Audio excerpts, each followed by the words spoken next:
Olá, galera. Todo mundo, quando inicia no canal, fala alguma coisa de si próprio e eu não poderia deixar de falar alguma coisa sobre mim, tá?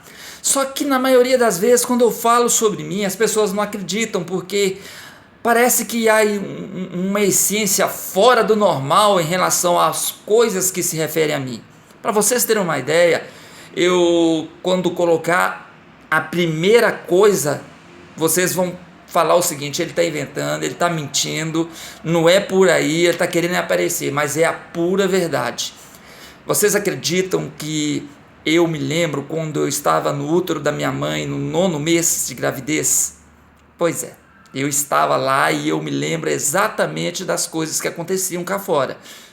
E vocês não vão acreditar, mas é verdade, eu lembro, né? Uma das coisas que ficou gravado e que eu penso muito sobre isso é o seguinte: dentro do útero, vocês não vão acreditar, lá predominam duas cores: o negro, do totalmente escuro, e o vermelho, que é aquele mesmo vermelho que quando você fecha os olhos e vira para o sol, vocês verem a membrana do olho, aquele avermelhado, esse mesmo avermelhado que é visto dentro do útero.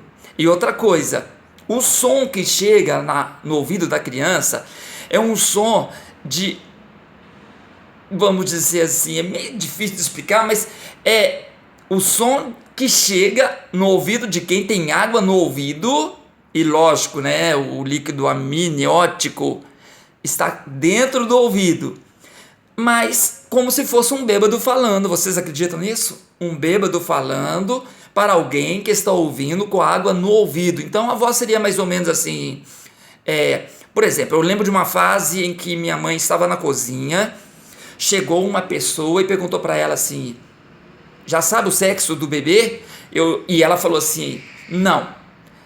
Você prefere menino ou menina? Ah, tanto faz. Vindo com saúde, isso aí não importa. Deus abençoando. Para quem está dentro do útero, a voz é mais ou menos assim. Não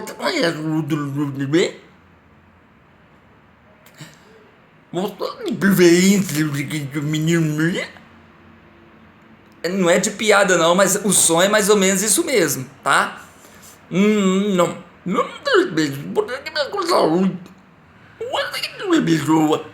É desse jeito que a gente ouve lá dentro eu ia falar pulmão. Que pulmão? Dentro do útero, isso. Parece brincadeira, mas não é brincadeira, é verdade, tá? Agora, uma outra coisa. Dentro do útero, só tem 3 situações que se percebe: a visão, a audição e o sentimento. Nós não temos condição de raciocinar. Então, ou seja, é como se a gente fosse um telespectador sem capacidade mental de raciocinar. Era assim que eu me sentia lá dentro. Eu via as coisas, eu percebia as coisas, mas eu não me manifestava racionalmente porque eu não tinha esse conteúdo. Agora, um belo dia, algo começou a acontecer dentro do útero que começou a me atormentar. Eu estava sendo forçado para fora do útero. Eu estava tentando ser tirado de lá. Então uma força estranha me empurrava de cima para baixo, ou seja, na posição de descida, e a dor era intensa na cabeça, muito intensa, mas tão intensa que a sensação que eu tinha é que minha cabeça ia explodir. Era uma força estranha, isso me faz lembrar a música do Roberto Carlos. A música do Roberto Carlos. Por isso uma força me leva a cantar, por isso uma força estranha no ar, por isso é que eu canto, não posso parar. Então, é verdade, agora voltando a sério, eu desmaiei. Quando eu acordei, eu estava de cabeça para baixo, segurando um choro que eu não conseguia chorar, e ao mesmo tempo os meus pés sendo seguro igual um frango de cabeça para baixo,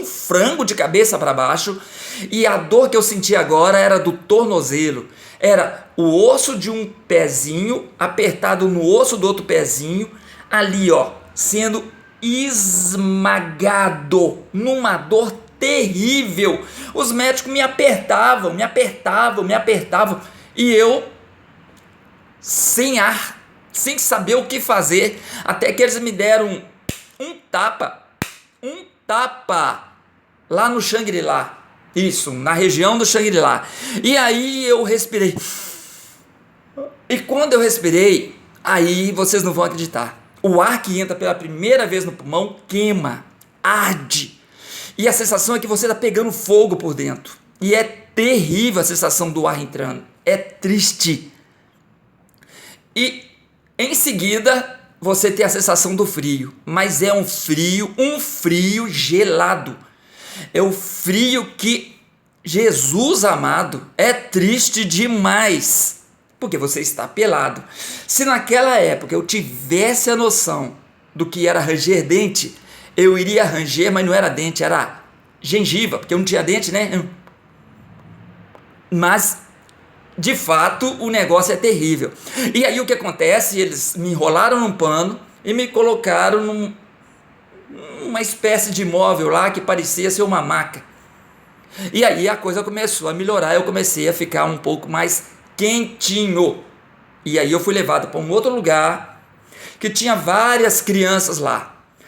E então, naquele lugar, eu comecei a ter noção de luz, e a luz é uma luz que cega, mas cega, e eu tentava abrir os olhos, não conseguia abrir os olhos, porque a luz era intensa, a claridade do sol quando chega pela primeira vez, a claridade do dia quando entra pela primeira vez nos olhos de uma criança, ela machuca, ela fere e dói também, tá? Então eu senti 3 dores, a dor do nascimento, quando a cabeça é esmagada na parte interna do útero, é por isso que a nuca da criança, ela é aberta, por quê? Porque na hora de nascer, olha o que acontece, a cabeça faz isso, ó. E quando faz isso, Jesus amado, dói, e é uma dor doída, que é bom vocês nem lembrarem, eu me lembro, mas ninguém lembra, a maioria não lembra. Depois a dor é a dor lá do tornozelo, da criança sendo segurada. Ou os médicos, se eles soubessem como é que dói, eles não seguraram daquele jeito. Em seguida, o ar entrando também dói. A luz nos olhos dói. Então é dor para tudo quanto é jeito, é dor para tudo quanto é lado. E quando eu estava lá, né, deitadinho lá, eu comecei a ver as pessoas. E aí eu comecei a encarar as pessoas, a olhar as pessoas, e eu seguia as pessoas com os meus olhos ou com a minha cabeça. Então a pessoa passava perto de mim e eu seguia, a pessoa rodava ao meu lado e eu seguia. Nisso chegou o meu pai, e o meu pai, ele olhava para mim assustado, porque não estava acreditando no que estava vindo, um bebê, ele não acreditava no que estava vendo. Um bebê olhando para ele com os olhos desse tamanho, seguindo ele para onde ele ia. Ele ia para lá e eu ia para lá. Ele ia para cá e eu ia para cá. E eu encarava ele, ele me encarava. Até que aconteceu, um pouquinho mais tarde, um fenômeno que a gente poderia naquela época chamar de Sonvini. Sabe o que é Sonvini? Sonvini é o contrário do Ovini. O Ovini é objeto voador não identificado. No meu caso era Sonvini. Era um som voador não identificado. Qual era esse som?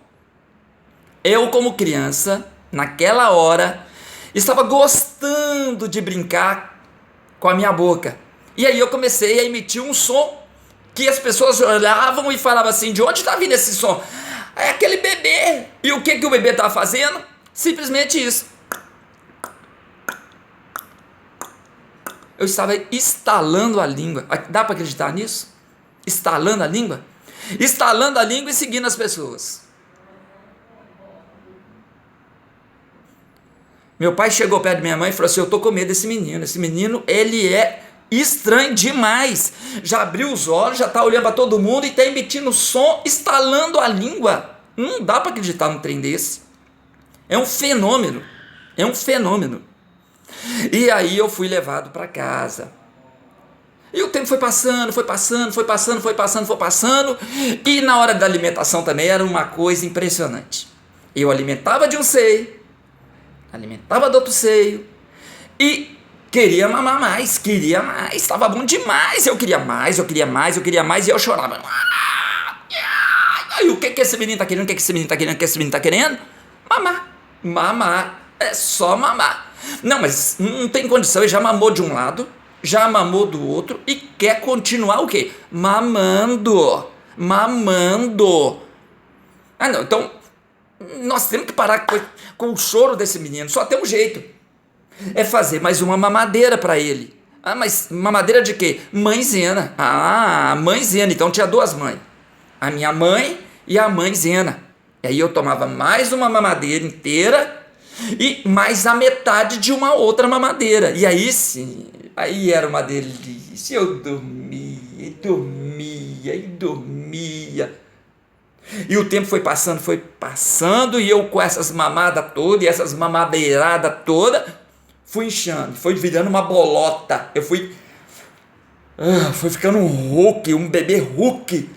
Minhas bochechas emendaram com o ombro. E eu não tinha mais espaço entre o pescoço e o ombro. Era uma coisa só. Uma coisa só. Era uma coisa fenomenal. Uma coisa cheia. Cheia de coisa boa. Muita coisa boa. Isso. As coxas eram... Dava volta. A mãe, para poder passar alguma coisa lá no sentido de óleo para não ferir, tinha que abrir assim, ó, abria as voltinhas para poder passar lá nas voltinhas, que era muita gordura, era muita carne. Passa lá o talquinho, o Johnson e o óleo Johnson. E aí foi passando, eu fui crescendo. E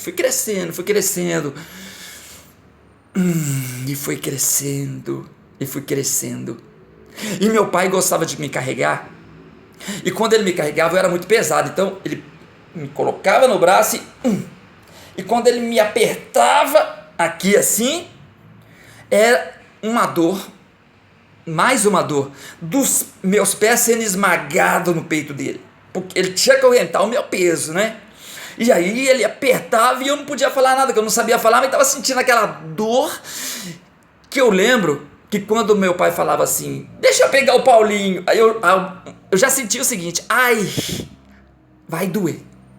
E doía, eu não podia falar nada, ia doer. E doía. Ai, e eu fui crescendo, e então teve uma fase que quando eu visitava a minha avó, coitada, era muito pobrezinha, e basicamente teve um tempo lá na vida deles lá que eles comiam farinha com óleo, tão pobre que eles eram. E quando eu chegava lá era tudo festa, então minha avó tinha que me dar alguma coisa para comer. O que ela fazia?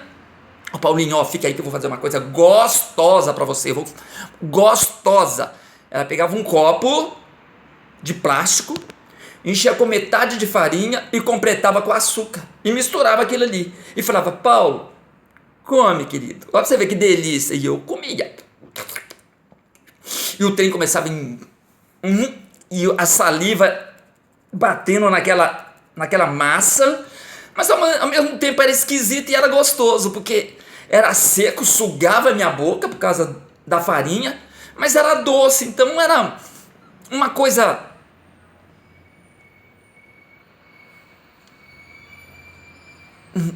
gostosa. E eu fui comendo, e meu pai chegava lá e falava assim, para de dar farinha para esse menino, que esse menino só fica entupido. Eu tenho que todo dia pôr supositório nesse menino, porque ele não... É muita farinha, vocês vão matar ele. Já não basta quando ele era pequeno, que ele entupia de mamadeira, entupia lá, ele comia, ficou uma bola. E agora ele está entupido. Todo dia ele está entupido. Para de dar farinha para ele. E aí quando eu chegava lá em casa, ou melhor, em casa não, na casa da avó, a avó falava assim, Paulinho, vem cá. toma farinha, mas corre pro quarto e fica escondido lá, porque se seu pai se me ver, ele me mata. E aí eu pegava farinha, ia pro quarto e comia. No outro dia, meu pai chegava perto de mim, você comeu a farinha, né? Tá entupido. É desse jeito. Uma outra etapa é que um dia faltou gás em casa. Aí minha mãe falou assim, faltou gás, tem que buscar. Aí, pode deixar que eu vou buscar. Me colocou num carrinho, naquele tempo o carrinho não é igual esses carrinhos de hoje, que a maioria das vezes é cano, algum elemento ali disfarçando os espaços ali, como lona, um pano. Não, naquele tempo o meu carrinho era um carrinho mesmo de lata, era uma caixa de lata com uma cobertura tipo esses carros chique de cobertura, né?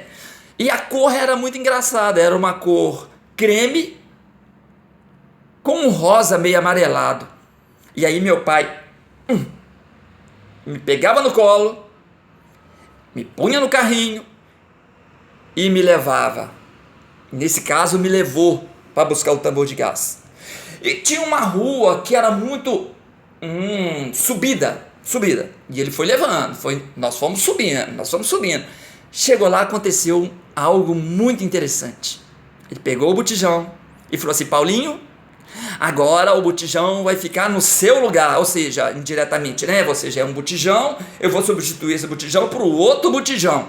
Colocou o botijão dentro do carrinho e me segurou no colo. Só que a rua era aqui, ó, o ângulo da rua, ó. E ele vacilou. E o que aconteceu com o carrinho? O carrinho despencou para a rua abaixo. E ele correndo atrás do carrinho, segurando o botijão, correndo atrás de outro botijão. O carrinho só foi parar lá embaixo e acabou o carrinho. Acabou o carrinho. Quando chegou em casa, ao sermão, também não tem cabeça. Foi carregar um botijão no carrinho. Perdi o carrinho. Desse jeito. Né? E a vida foi passando. E por enquanto eu vou parar por aqui. Porque isso é longo, é muito longo. E não compensa passar tudo de uma vez só, porque vocês não vão ter paciência para ficar ouvindo a minha história. Mas que é verdade, é verdade. Tchau.